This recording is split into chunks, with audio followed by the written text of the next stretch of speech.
기도하옵나이다. 아멘.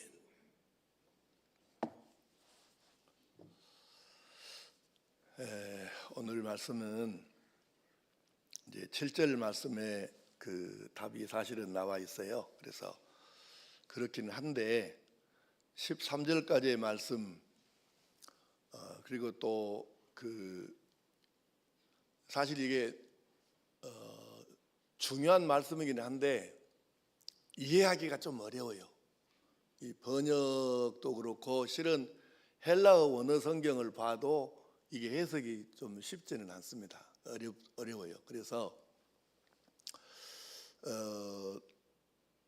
나도 옛날에 이 말씀이 어려워갖고 이 책 보고 저 책 보고 뭐 이렇게 예를 쓴 기억이 나는데 여러분들에게 어떻게 좀 이해를 쉽게 좀 할 수 있을까 그걸 좀 고심을 많이 했습니다.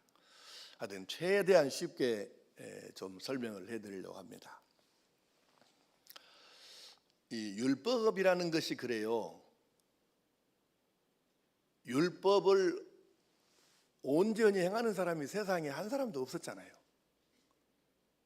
그래서 모두가 죄인 되어서 지옥 갈 수밖에 없는 상황이 되었기 때문에 그래서 율법의 의로는 구원을 받지 못하니까 믿음의 법을 하나님께서 주셨어요.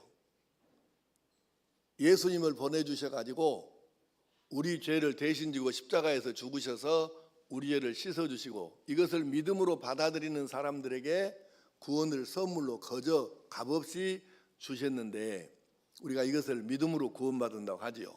그런데 하나님께서 준비해 놓으신 예수 그리스도를 믿음으로 이 마음의 작용 믿기만 하면 구원을 받는다고 하니까 여기까지는 감사한데 그 다음에 문제가 터진 거예요. 그 문제가 뭐냐면 많은 사람들이 맞아 예수만 믿으면 구원을 받아. 그런데 그 다음에 그러면 율법은 뭐예요? 율법은 왜 있는 거예요? 아니 그렇게 불완전한 것이라면 하나님은 율법을 왜 주셨어? 아니 그분은 율법이 나쁘네. 이렇게까지 이제 논리적인 비약이 돼가지고 율법은 나쁜 것이다, 악한 것이다, 없어도 될 것이다 이런 식으로까지 율법에 대해서 폄하, 비하, 비난 이러는 사람들이 생겨나기 시작했어요. 예수님은 옳고 율법은 나쁘다 이런 생각인 거예요. 이거 뭔가 여러분이 듣기에도 좀 이상하지 않습니까? 율법이 영도 폐기된 것은 맞지만 예수님께서 십자가에서 한 번으로 산 제물 되어서 죽은 짐승으로 제사 지는 것이 아니라 당신이 산채로 십자가에 못 박혀서 산 제물로 죽으셔가지고 산 제사로 모든 제사를 끝내시고 단 한 번의 산 제사로 완벽하게 죄의 문제를 해결을 하셨으니까 이것은 생각할수록 우리에게 감사한 일이에요. 그런데 문제는 율법에 대해서 그것이 나쁘거나 우리를 악하게 만들었거나 율법 자체가 악하거나 이런 건 아니란 얘기예요. 그래서 이 오해를 해결하기 위해서 바울 사도께서 성령의 감동하심을 입어서 지금 이 말씀을 주신 거예요. 그러니까 7장에가 율법 얘기가 처음부터 마지막까지 율법 얘기예요. 얼마나 그래서 율법이 그 사람들에게 더더구나 유대인들에게 심각한 것이었는지를 우리가 다시 깨닫게 되는데 그래서 오늘 말씀은 율법의 역할이 그럼 뭐냐 이제 이것을 지금 얘기하고자 하는 거예요. 그 본문의 핵심적인 뜻이고요. 7절에 보시면 그런즉 우리가 무슨 말을 하리요 율법이 죄냐 그럴 수 없느니라. 율법으로 말미암지 않고는 내가 죄를 알지 못하였으니 곧 율법이 탐내지 말라 하지 아니하였더라면 내가 탐심을 알지 못하였으리라. 탐내지 말라 이 말씀이 뭔 말씀이죠?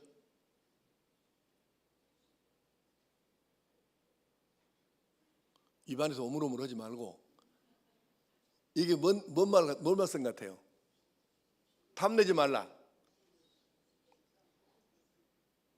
10계명의 10번째 계명이에요. 탐심 십계명 중에 마지막 10번째 계명이죠. 이게 죄의 원형인데 사람들은 못 보는 거예요. 왜 못 보냐?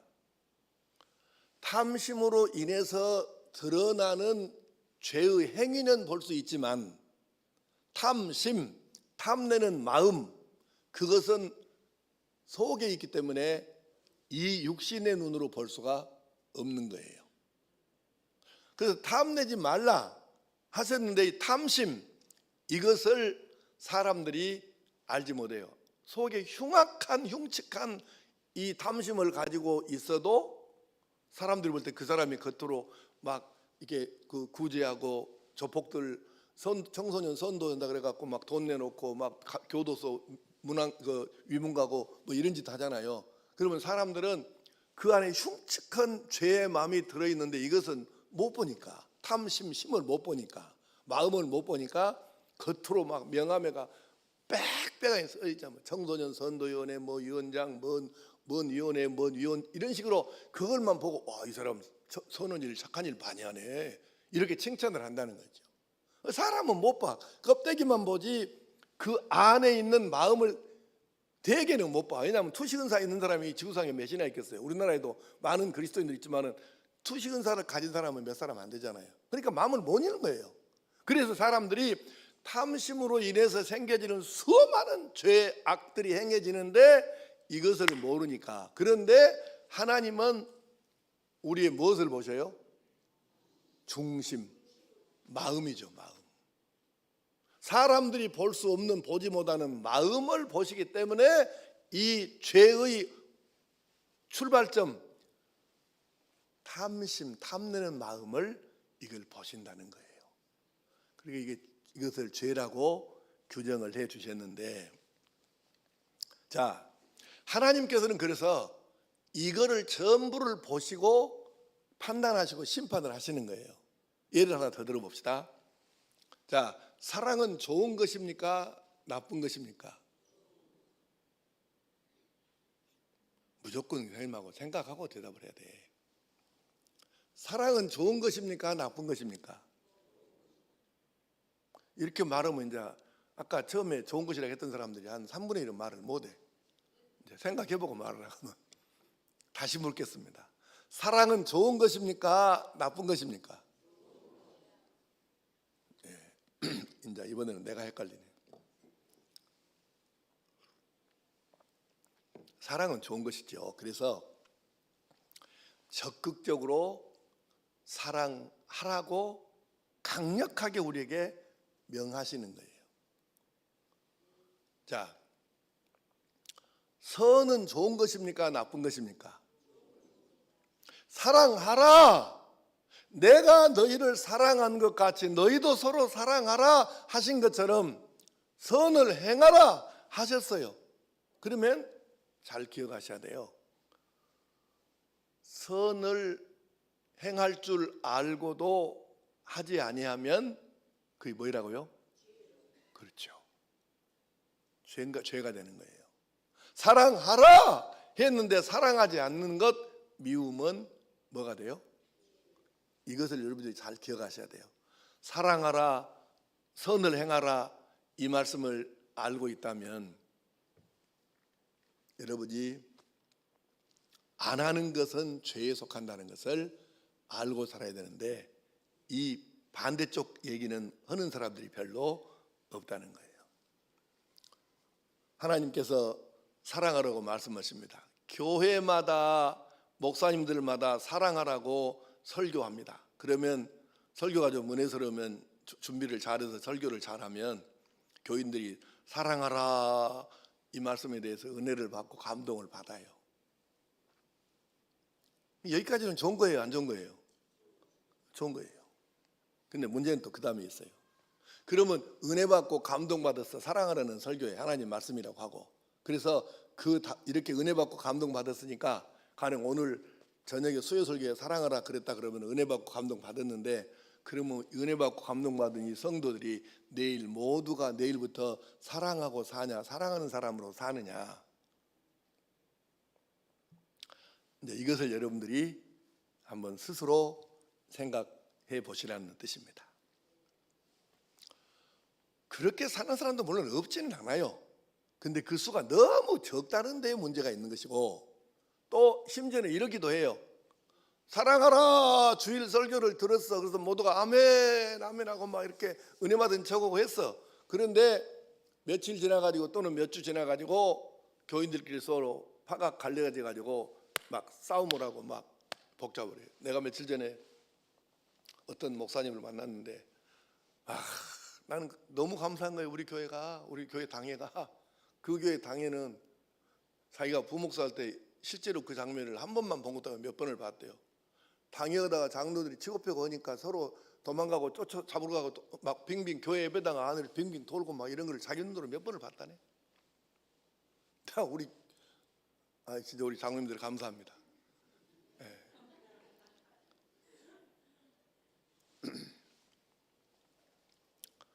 그러면서 뭐라는 줄 아십니까? 지난주에는 목사님이 사랑하라고 했잖아. 그렇게 말은 놈은 그 소리 안 들었는가? 그러니까 뭐 사랑하라는 설교를 듣고 은혜를 받았다 하면서 며칠 뒤에 몇 주 뒤에 싸움하면서 사랑이라고 했잖아. 그러면 나만 들었냐? 너는 안 듣고. 그래서 이래서 이게 문제가 되는 거예요. 심지어는 사랑을 하고는 그 하나님의 말씀까지도 자기의 죄를 짓는데 악용을 하고 나쁘게 이용을 한다는 것이죠. 이게 우리 속에 있는 탐심에서 나오는 죄성, 그것으로부터 시작이 되는 거예요. 사랑하며 살아야 하는데 미워하며 사니까 이것을 죄라고 하나님께서 율법으로 규정해 놓으신 거예요. 율법은 원래 우리의 거룩한 삶을 위해서 주신 것이죠. 하나님의 뜻을 우리로 하여금 알게 해주시고, 율법이 하나님은 우리가 이렇게 살기를 원하신다니 이걸 알려주시고, 그리고 우리가 거룩하고 의로운 삶을 이루어가지고 진정한 의미의 복 있는 사람으로 살도록 하기 위해서 율법을 우리에게 주신 거예요. 원래 이 율법을 주신 의도가 하나님의 선하신 의도로 율법을 주신 거죠. 그래서 선이 무엇이고 악이 무엇인지, 하나님의 사람이 해야 할 일과 하면 안 되는 일이 무엇인지를 명확하게 선을 그어서 율법으로 우리에게 알려주신 거예요. 죄를 죄로 알게 하고, 죄를 죄라고 명백하게 알려주시고, 죄를 지으면 심판이 있다는 것도 알려주시는 것이죠. 아니, 사랑하며 살라고 말씀해 주셨으면 우리가 그냥 사랑하고 살면 그뿐이잖아요. 그런데 그걸 두고 온갖 미움과 시기와 질투와 다툼, 이것으로 사는 것, 그러면서 온갖 핑계를 다 대면서 사랑하지 않고 사는 것이죠.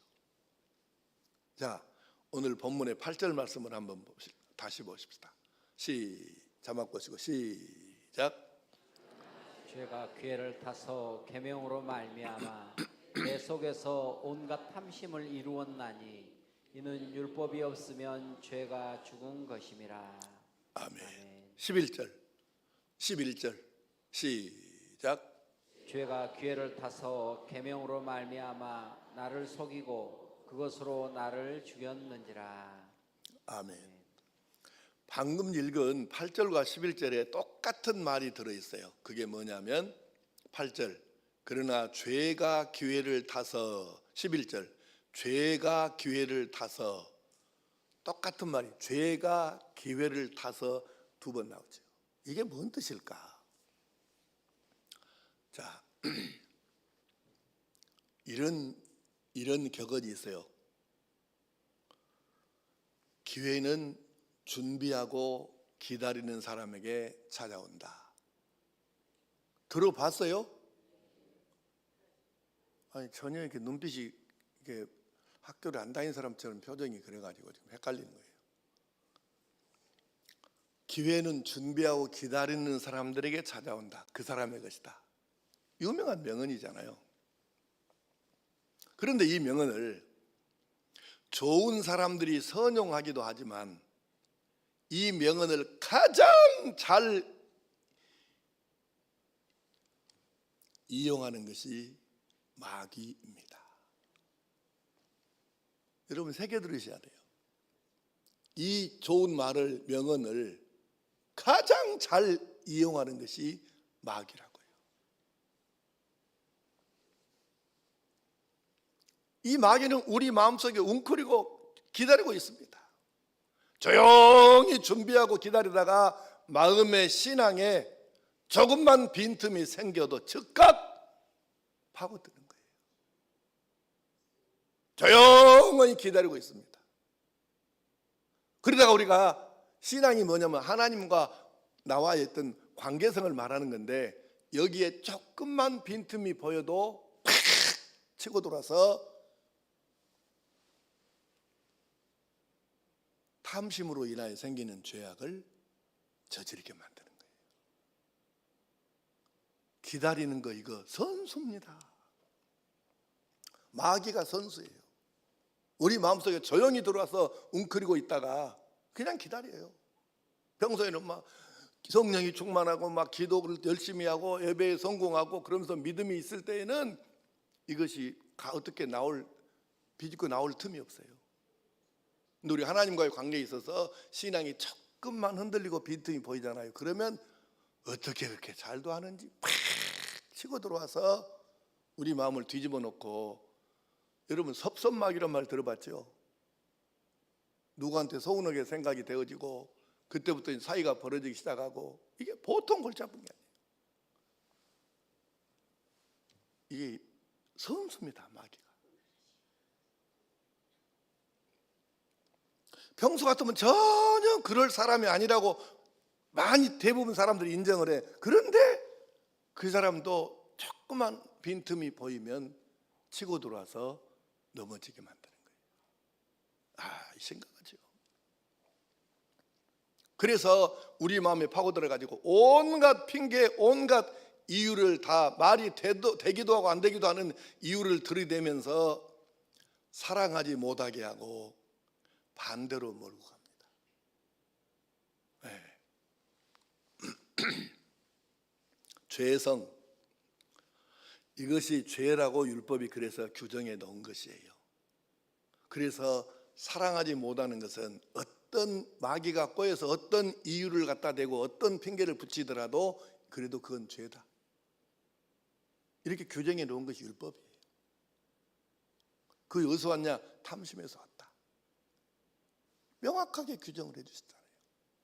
그래서 우리가 율법이 있으니까 아이고 내가 또 이렇게 또 문제가 됐네, 내가 또 넘어졌네부터 시작해서 이것이 율법으로 보니 내가 역시 또 흔들리고 넘어지고 또 이렇게 살았구만, 본인에게 이걸 느끼게 알게 해주는 거죠.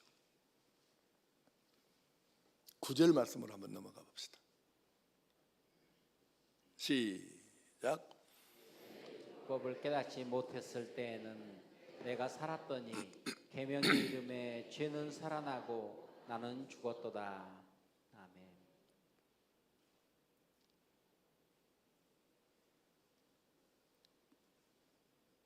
그 9절 이하로 띄워보세요. 9절에서 11절까지. 네, 시작. 생명에 이르게 할 그 계명이 내게 대하여 도리어 사망에 이르게 하는 것이 되었도다. 죄가 기회를 타서 계명으로 말미암아 나를 속이고 그것으로 나를 죽였는지라.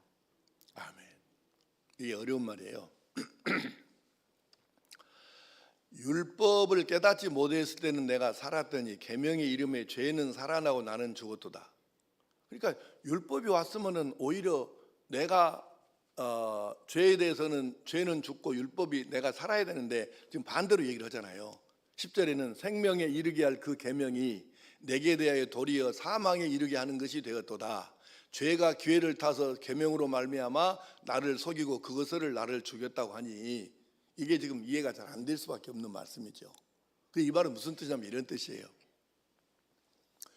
율법이 뭔지를 알고 보니까 내가 얼마나 더 큰 죄인지를 알겠다.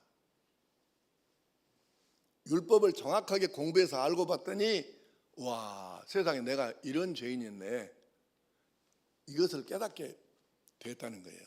그러면 이 말씀은 뭐냐면 율법이 생겨서 율법이 있으니까 율법을 보면서 나는 안 되겠다. 세상에 내가 이런 죄를 짓고 결국은 내 마지막이 지옥이라니. 그래서 율법이 있기 때문에 오히려 내가 죄인이 되고 죄로 인해서 죽을 수밖에 없는 사람이 되었구나. 이렇게 사람이 느낀다는 거예요. 그러면 원래 율법은 하나님께서 주신 의도는 우리가 거룩하게 살게 하신 것이었는데 이 결과가 이렇게 뒤집어져서 율법으로 보니 내가 죽을 죄인이구나. 이것을 깨닫게 됐다는 거예요. 그래서 사람들이 그럼 율법의 역할이 도대체 뭐냐? 이걸 다시 질문을 하는 거예요. 그러면 또 우리가 이 부분 이렇게 설명할 수 있겠습니다. 여러분 혹시 이런 사람 있으면 손 한번 들어보세요. 자기 아이들을 기르는데 내 아이가 자기 아이가 공부를 하든지 안 하든지 옳게 살든지 말든지 아무 상관하지 않고 너 하고 싶은 대로 해라. 너 하고 싶은 대로 해라. 그렇게 놔두는 부모 있으면 내가 이따가 5만 원짜리 하나 줄 거니까 손 한번 들어보세요.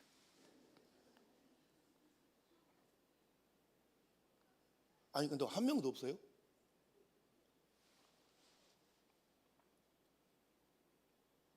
여러분이 좀 자, 우리가 아이들을 길러요. 아야, 게임 조각 그만하고야 스마트폰 그만 들다 보고 공부 좀 해야. 이렇게 자기 아이들에게 아마 100명이면 99명 그렇게 하지 않겠습니까? 이제 미루어 짐작한데 그렇게 얘기를 다 하겠죠, 집에 가서. 왜 그렇게 하냐면 부모가 생각할 때는 공부를 열심히 해야 이 아이가 장래가 뭔가 좀 소망이 있고 밝을 터인데 반대되는 길로만 가니까 아이 스마트폰 그만하고 공부 좀 해야, 공부 조카해야 이렇게 얘기를 합니다. 그러면 이때에 공부하라는 부모의 말이 나쁘거나 악한 것입니까?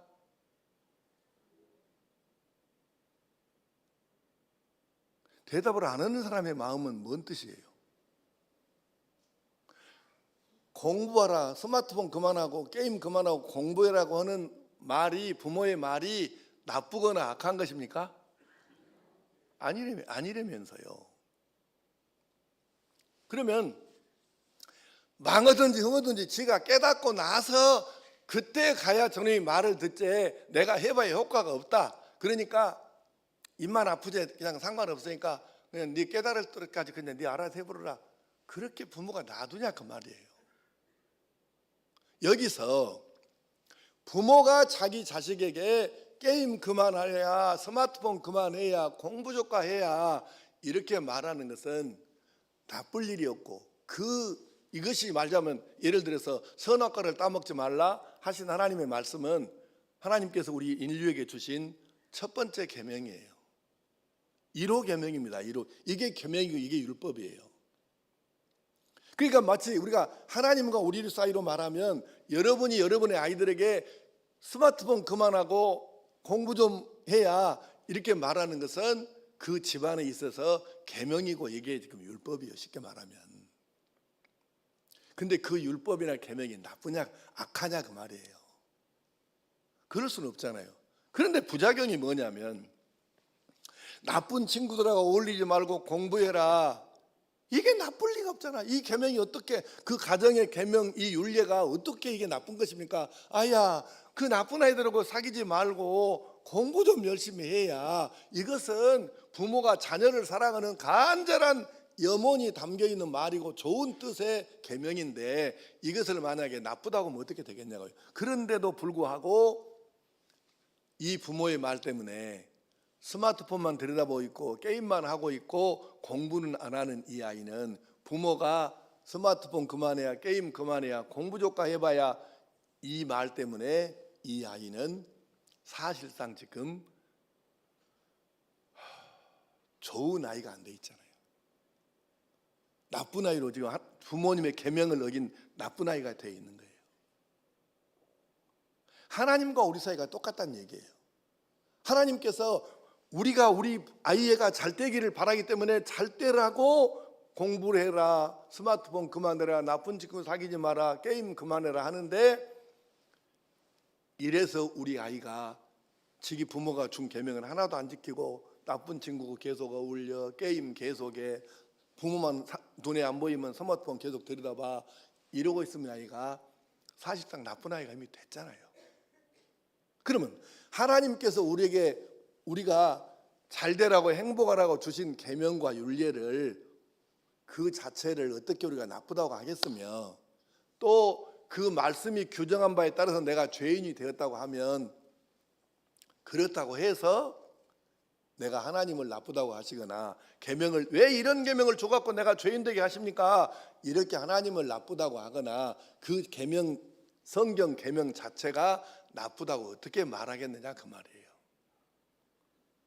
그래서 지금 오늘 말씀의 이제 두 번째 뜻이 그 뜻인데, 우리가 율법 때문에 완전히 지금 죄인이 되었다 이렇게 말하는 바에 대해서 그걸 지금 내가 설명하고 있는 거예요. 그래서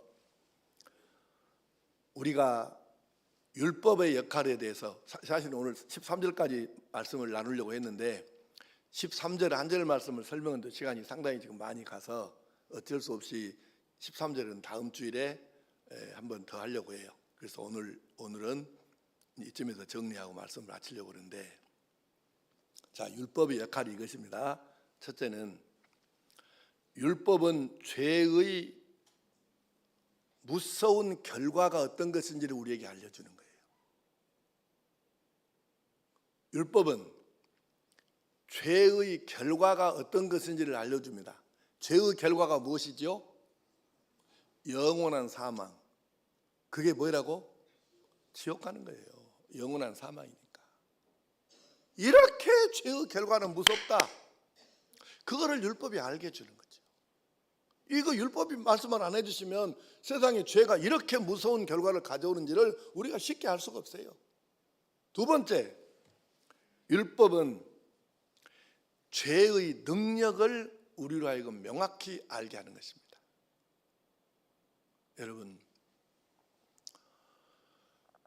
여러분도 그걸 경험을 해보신 분이 많이 있겠지만요, 똑같은 사람인데 성령이 충만하고 막 은혜 받아갖고 이럴 때는 얼굴이 그렇게 선하고 착하고 눈이 맑아요. 그런데 욕심이 들어차고 죄가 들어차고 그래서 막 죄에 끌려서 살잖아요. 그 사람이 싸울 때 얼굴을 보면은 옛날에 그 얼굴하고 너무 달라서 보는 사람이 까무러칠 정도로 놀라는 거예요. 그때 그 얼굴은 뭐고 지금 이 얼굴은 뭐냐 이 사람이. 그때 그 눈빛은 뭐고 지금 눈빛은 뭐냐 이게. 똑같은 사람인데 그렇게 달라요. 죄는 사람을 악마화시키는 거예요. 무섭습니다. 전에 한 20여 년 전에 우리 교회 그 설교하면 오셨던 장흥중앙교회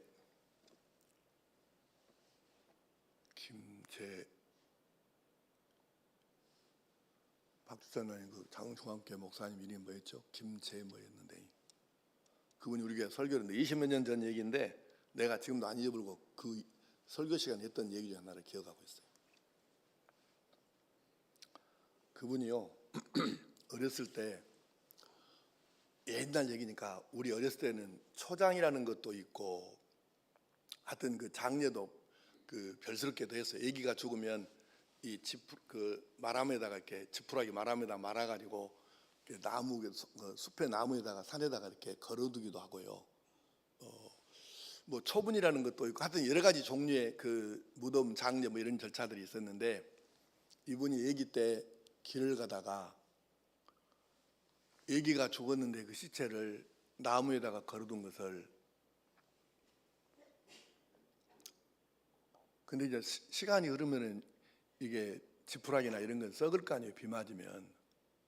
그래서 가다가 이 떨어진 걸 봐가지고 시체를 얘기가 길가에서 그 산길을 걸어가다가 이걸 본 거예요. 그 얘기가 얼마나 놀랬겠어요. 그리고 자기는 평생에 제일 무서운 것이 뭐냐면 시체라는 거예요. 이해가 되세요? 제일 무서운 것이 뭐냐? 그러면 시체라고. 근데 목회를 해보니까 시체보다 더 무서운 것이 있더라고요. 와, 나도 귀를 쫑긋 두고 들었어. 시체보다 더 무서운 것이 뭐일까? 목회를 해보니까 은혜 떨어진 집사가 시체보다 더 무섭더라고요. 근데 은혜 떨어진 집사보다 더 무서운 것이 또 있더라가네. 은혜 떨어진 장로 권사가 그렇게 무섭더라고요. 근데 은혜 떨어진 장로 권사보다 더 무서운 것이 또 하나 더 있더라네. 은혜 떨어진 목사가 제일 무섭더래요. 여러분, 우스갯소리 같긴 한데, 물론 우스갯소리지. 그런데 우리가 은혜에 있을 때, 사람이 성령 충만하고 은혜 받을 때 하나님과 내가 날마다 직접 소통하고 날마다 큐티와 이 묵상을, 기도를 통해 가지고 하나님과의 관계가 원만해서 아픔이 있어도 고백하면 치유가 되고 이렇게 날마다 은혜의 삶을 사는 사람은 달라요. 근데 이게 없으면 은혜로 살지 않고 머리로 살고 꾀로 살고 이러면 그때부터 막 가는 거예요. 그래서 이게 죄의 능력은 사람을 전혀 그런 사람이 아니었는데 마치 악마처럼 만들어가는 것, 이것이 죄라는 거예요. 그래서 이 율법이 역할을 하는데 어떻게 역할하냐? 바로 죄가 얼마나 무섭냐, 지옥까지 가도록 만드는 것이 죄다. 그것을 율법이 알려주고, 이 죄는 또한 능력이 있는데 사람이 죄를 짓게 만들어서 그 죄로 인하여 사람이 악마처럼 되는 이것이 바로 죄의 능력이다. 마귀가 이것을 조종하고 있으니, 그러므로 우리가 이 바울 사도의 외마디 비명처럼 오호라 나는 곤고한 사람이로다, 누가 나를 이 사망의 몸에서 건져낼까, 이 고백이 나올 수밖에 없는 거예요. 그래서 율법의 최종적인 목적은 뭐냐면 13절에, 다음 주에 말씀하겠습니다마는 13절의 말씀이 이런 뜻이에요. 나는 안 되구나. 내가 행동을 통해서, 삶을 통해서, 율법을 통해 가지고는 도저히 나는 가망이 없는 인간이구나. 이거를 깨달아서 믿음 하나로 죄 씻음 받고 믿음 하나로 의롭게 되고 믿음 하나로 천국 가게 만드는 것이 예수 믿는 것이로구나. 그러고 예수님을 믿도록 역할을 하는 것이 율법의 마지막이라는 것입니다. 자, 오늘 결론. 그러므로 우리가 이 말씀 속에서 율법은 왜 있는 것이냐, 예수 믿는 사람에게도 지금도 율법이 유효하냐, 이것을 질문할 때 오늘 말씀으로 정리하면 답이 되는 것입니다.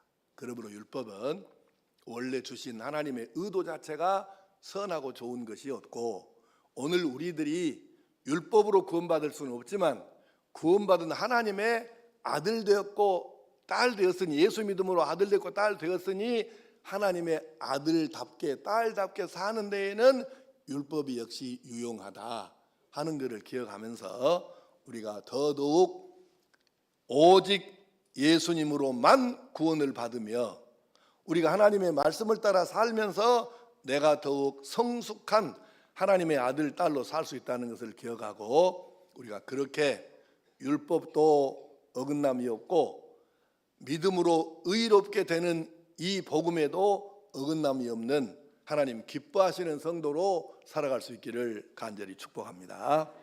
기도하십시다. 아버지 하나님, 예수를 믿음으로 의롭다 인정하심을 받고 구원을 받게 되는데, 그러면 율법은 왜 있을까? 여기에 대해서 정확한 답을 우리가 찾고 또 이 말씀대로 율법에도 우리가 하나님의 아들 딸답게 살아서 의롭고 하나님 말씀을 주신 그대로 믿고 예수님을 영접하여 복음에도 온전해져서 날마다 구원의 감격을 누리고 하나님 주신 은혜로